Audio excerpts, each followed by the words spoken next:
Hello, I'm Zac Chapman. I'm going to be doing circuits with you. We're going to start with a warm-up for basketball. Before I start, 5 hits are in each corner. Has anyone got any health problems I need to know about? You know what, man? You know your limits and when to stop? Anything else? No? Yeah. Next point, jewellery. Rachel, take that off, please. All of it. Yeah. Your watch, yeah. Appropriate footwear, yep. Got all that, okay. So your warm-up's going to be basketball game. So 3v3.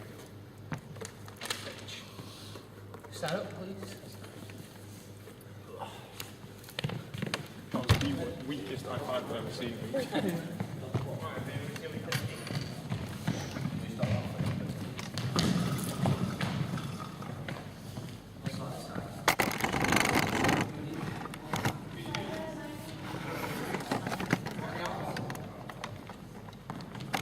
Cones are out. So Zac's done his health and safety checks, he's looked at injuries and illness as well as jewellery checks, he's pointed out where fire exits are in case of an emergency, and he's made recommendations for people who do have slight ailments such as Craig to work within their limits. Craig's very experienced at this level of sports participation, so knows what he can and can't do. Zac's just highlighted that to him. So Zac's gone into a bit of a different type of warm-up where the learners are going into a game of basketball, which for a circuit session I think is very relevant.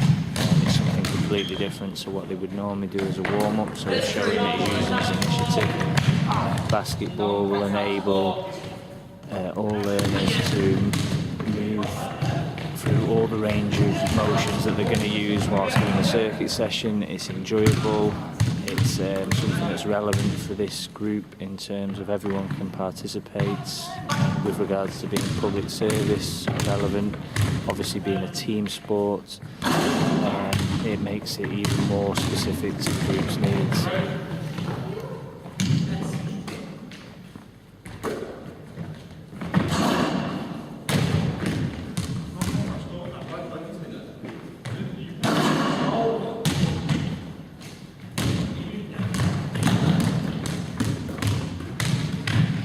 Key will be at the end or at a certain interval point. Zac will introduce some kind of stretching.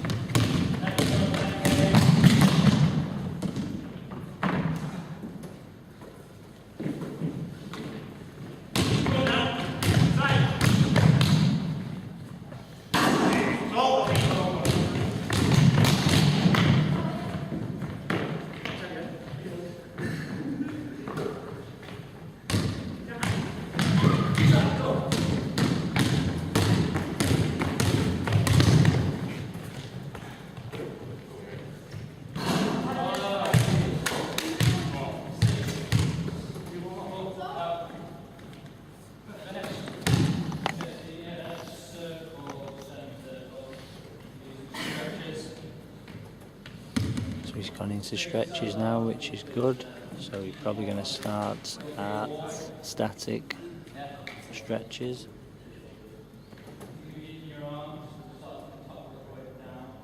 So he's highlighted the point they're going to start at the top and work down. He's gone into dynamic stretching, which is a good idea.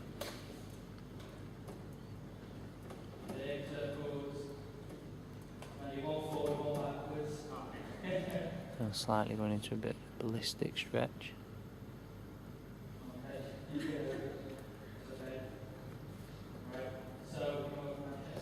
Recommendation for improvement there is he only went one side forward, one side backwards. He should have done both sides. He's moved from his shoulders to his hips. He could have done his chest and back at this point as well.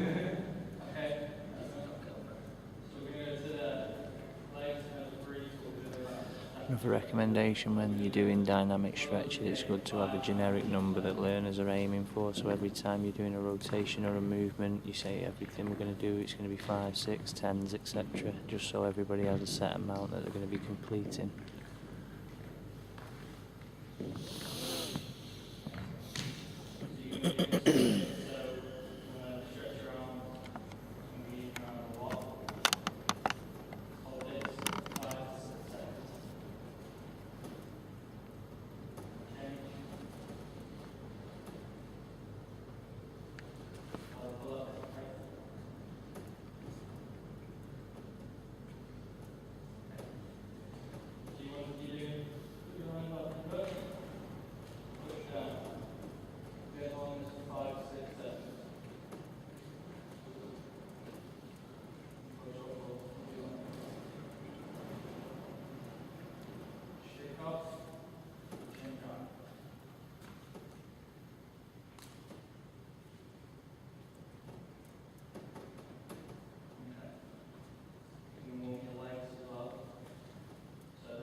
unlike the dynamic stretching, Zac is actually pointing out how long learners should hold the stretch for.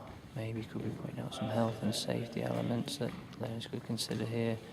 Rachel's holding her foot there where it should be her ankle. People are struggling with balance, so considering we're indoors, he could have done that lying on the side to take the pressure off the knee joint.